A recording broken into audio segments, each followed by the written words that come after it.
দেশে গণতন্ত্রহীন অবস্থার মধ্যে দেশ চলছে। 7 জানুয়ারির নির্বাচনে এদেশের মানুষ ভোটে অংশগ্রহণ করে নাই।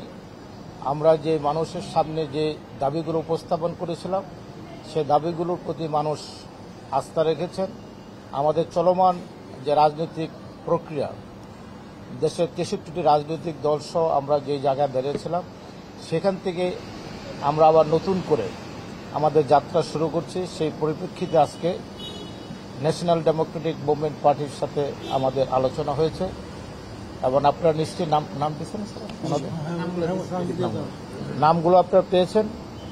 আমরা মনে করি দেশের এই ক্রান্তিলগ্নে দেশের যে অবস্থা, অর্থনৈতিক সংকট, দ্রব্যমূল্য এবং ভোটের প্রতি মানুষের যে অনীহা, এর থেকে উত্তরণের জন্য দেশে গণতান্ত্রিক বিধি ব্যবস্থা পুনর্বর্তনের জন্য আমরা আমাদের আন্দোলন সংগ্রাম চালিয়ে যাব। সেই লক্ষ্যে আমরা আমাদের আবার কিভাবে কর্মসূচি নেওয়া যায়, কি পরিস্থিতিতে কি অবস্থার মধ্যে পর্যবেক্ষণ করে পর্যালোচনা করে আমরা কোথায় কীভাবে প্রোগ্রামগুলো নিতে পারি সে বিষয়ে আমরা বিস্তারিত আলোচনা করেছি।